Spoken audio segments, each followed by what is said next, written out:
खान सार के सिल को रोक दे उसे सालार कहते हैं, और जो सरकार के दिल को रोक दे उसे टाइगर कहते हैं। क्या सब कुछ खरीदिए, BMW खरीद लीजिए, उसमें कोई आपत्ति नहीं है। अपनी अपनी क्षमता के अनुसार लोग खरीदते हैं, हो सकता है उनके समक्ष क्षमता आ गई होगी।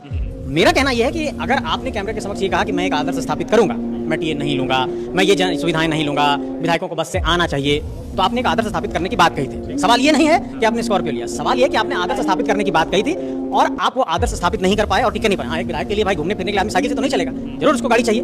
तो आपको जब ये चीजें करनी ही थी तो ये कहना नहीं था। जब आदर्श स्थापित करना चाह रहे थे तो करके दिखा देते, तो फिर ये इतना डींग नहीं हाँकना चाहिए था। तो मुझे उनके स्कॉर्पियो सीधा उंगली से झारखंड में घी नहीं निकलेगा। बहुत कोई बोलेगा कि नहीं वो लड़का एकदम झगड़ा है, बोलेगा कि जयराम महतो टाइगर झगड़ा है, खाली झगड़ा का बात करता है। तो बोलिएगा 24 साल आप लोग श्रीमान बोल के क्या उखाड़ लिए? 24 साल क्या उखाड़ लिए? आज भी तो देखो मामूली आदमी थाना प्रभारी के सामने गया तो ऐसे खड़ा सर बोलिए कहे बुलाया, आप नौकर है क्या? आप मालिक है। ये श्रीमान और श्री बोल के ये लोग क्या उखाड़ लिए? तो इसीलिए कर मौका दीजिएगा, जो ईमानदार है उसको श्री और जो बेईमान उसको रे। हो सकता है उनके समक्ष क्षमता आ गई होगी। आपने कैमरे के समक्ष ये कहा कि मैं एक आदर्श स्थापित करूंगा, मैं टीए नहीं लूंगा, मैं ये सुविधाएं नहीं लूंगा, विधायकों को बस से आना चाहिए, तो आपने एक आदर्श स्थापित करने की बात कही। नतीजे के बाद आजसू को जिस तरीके से हार मिली है, आप देखिए कि लोग लगातार तब भी पार्टी से जुड़ रहे हैं। लोगों को ये लग रहा था कि अब आजसू पार्टी का भविष्य क्या होगा, क्या पार्टी हाशिए में चली जाएगी, लेकिन लगातार ज्वाइनिंग हो रहा है और प्रतिदिन लोग जुड़ रहे हैं। अभी हम लोगों ने कोल्हान प्रमंडल की बैठक की, उसके बाद हम लोगों ने दक्षिणी छोटा नागपुर प्रमंडल की बैठक की।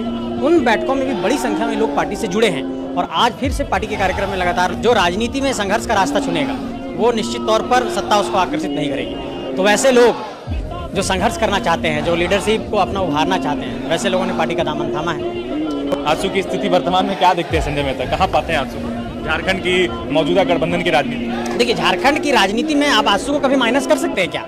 22 जून 1986 को आजसू बना और 15 नवंबर 2000 की तारीख तक, जब तक झारखंड अलग हुआ, पूरे आजसू के इतिहास के कालखंड को देखिए। बिना आजसू के आंदोलन के ये झारखंड निर्माण नहीं हो सकता था। आजसू एकमात्र ऐसा संगठन था जो अलग झारखंड राज्य के लिए लड़ रही थी।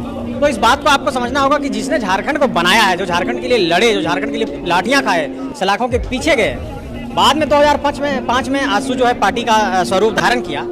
तो आप इस बात को देखिए कि जिसने झारखंड को जन्म दिया है, आप उसके बारे में ये बात कह ही नहीं सकते हैं कि आजसू का क्या होगा। इसके बिना झारखंड की राजनीति की परिकल्पना ही नहीं की जा सकती। माइनस झारखंड आजसू में राजनीति नहीं हो सकती, ये बात आपको मानना पड़ेगा। झारखंड में राजनीति हो रही हो तो झारखंड के नेता, झारखंडियत, झारखंडी स्वाभिमान फ्रंट फुट पे होना चाहिए। झारखंड के नेताओं को सामने से खेलने देना चाहिए। मुझे ऐसा लगता है कि चुनाव के दौरान कुछ ऐसी गतिविधियां हुई जिसमें झारखंड के नेता मंच पर थोड़ा सा दूसरे नंबर पर चले गए थे। इस कारण से एक बड़ी मिस्टेक हुई, इसको मैं मानता हूँ। अच्छा, ऐसे देखिए, 6ठी से 10वीं जब जेपीएससी की परीक्षा हुई तो आपने देखा होगा कि एक ही बार वो परीक्षा लिया गया। जेपीएससी के इस वक्त चेयरमैन नहीं है और जेपीएससी से बनेंगे हमारे सीओ, बीडीओ और डीएसपी। अब इस बात को समझिए कि राज्य की प्रशासनिक व्यवस्था को अगर हम यूपीएससी की व्यवस्था को छोड़ देते हैं, यूपीएससी से जो ऑफिसर आएंगे वो तो आएंगे भाई, वो हमारे डीएम बनेंगे, आईपीएस बनेंगे, एसपी बनेंगे, वो ठीक है, लेकिन राज्य की प्रशासनिक व्यवस्था को जो लोग चलाएंगे उस संस्था का चेयरमैन ही नहीं है और आप उसकी परीक्षा को समय पर नहीं ले रहे हैं, तो राज्य की ब्यूरोक्रेसी का हालत क्या होगा? इसका मतलब कि जब कोई सरकार, जब कोई गवर्नेंस डिलीवर करना चाहेगी तो उसके पास तो प्रशासनिक व्यवस्था है नहीं। अब आप क्या कर रहे हैं कि अतिरिक्त प्रभार में सभी चीज़ों को चला रहे हैं, आपके पास वहाँ पर नहीं है, पद रिक्त हैं। मैंने देखा था कि 2,88,000 पद थे झारखंड में, तो 4,88,000 में 2,88,000 रिक्त हैं। तो मेरा कहना यह है कि जब आप बैकलॉग वैकेंसी को क्लियर नहीं कर पा रहे हैं, जेपीएससी का चेयरमैन नहीं दे रहे हैं और जेपीएससी से नियुक्तियां नहीं हो पा रही, परीक्षाएं विवादित हो जा रही हैं, पारदर्शिता नहीं है, ट्रांसपेरेंसी नहीं है, ऐसे में एक बड़ा सवाल ये खड़ा होता है कि सरकार आखिर चाहती क्या है। मुझे लगता है कि तुरंत जेपीएससी का चेयरमैन बनाया जाना चाहिए और तुरंत पारदर्शी व्यवस्था के साथ परीक्षाओं को तुरंत कंडक्ट किया जाना चाहिए। लेकिन मैं ये कहना चाहता हूँ कि जब आप कहते हैं कि हम कोई आदर्श स्थापित करेंगे, आप ये कहते हैं कि हम 80 में अलग हैं, आप खरीदिए, मर्सिडीज खरीदिए, लैम्बोर्गिनी खरीदिए, पोर्शे खरीदिए, सब कुछ खरीदिए, BMW खरीद लीजिए, उसमें कोई आपत्ति नहीं है। अपनी अपनी क्षमता के अनुसार लोग खरीदते हैं, हो सकता है उनके समक्ष क्षमता आ गई हो। मेरा कहना यह है कि अगर आपने कैमरे के समक्ष ये कहा कि मैं एक आदर्श स्थापित करूंगा, मैं टीए नहीं लूंगा, मैं ये सुविधाएं नहीं लूंगा, विधायकों को बस से आना चाहिए, तो आपने एक आदर्श स्थापित करने की बात कही थी। सवाल ये नहीं है कि आपने स्कॉर्पियो लिया, सवाल ये है कि आपने आदर्श स्थापित करने की बात कही थी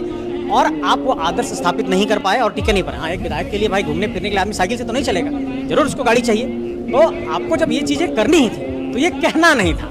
जब आदर्श स्थापित करना चाह रहे थे तो करके दिखा देते, तो फिर ये इतना डींग नहीं हाँकना चाहिए था। तो मुझे उनके स्कॉर्पियो खरीदने पर आपत्ति नहीं। आपत्ति इस बात को लेकर के कि आप कह रहे थे कि मैं 80 में अलग हूँ, तो जब आप उसी 80 में काउंट हो गए हैं तो फिर ये मत कहिए कि वो 80 लोगों पर नज़र नहीं है, सिर्फ हम पे नज़र है। आप पे नज़र इसलिए है क्योंकि आपने कहा था कि हम अलग आदर्श स्थापित करेंगे, जिसको आप फेल हो गए करने में। ये मैं कहना चाहता हूँ, अपना काम करने का तरीका होता है, हो सकता है ये तरीका उनको बेहतर लग रहा हो, अपना मैंने बार बार कहा है, उनको मेरी शुभकामनाएं हैं, झारखंड को बेहतर डिलीवर करें, झारखंड की जनता के लिए बेहतर काम करें, बहुत शुभकामनाएं हैं उनको। लेकिन सिर्फ इतना ही कहना चाहूँगा कि झारखंड के आम जनमानस को किसी भी तरीके से भ्रमित नहीं किया जाना चाहिए। एक मैं ये मानता हूँ, चूँकि मैं पुराना सदस्य रहा हूँ, एक बहुत बड़े स्तर पर हमारे नौजवानों के ऊपर केस मुकदमे हुए, उन केस मुकदमों को देखने के लिए कोई मैकेनिज्म वहाँ नहीं बन पाया, लोग वहाँ पर परेशान हैं। आप आंदोलन में जा रहे हैं, यहाँ पर केस मुकदमा हो गया, अब आप समझिए। तो जब इतनी बड़ी टीम है तो इस पर एक मैकेनिज्म डेवलप होना चाहिए। तो मैं ये कहना चाहता हूँ, भ्रमित करके नौजवानों को इस तरीके से केस मुकदमे में फंसाना उचित नहीं है। इनसे नौजवानों को भी बचना चाहिए, मैं कहना चाहूँ।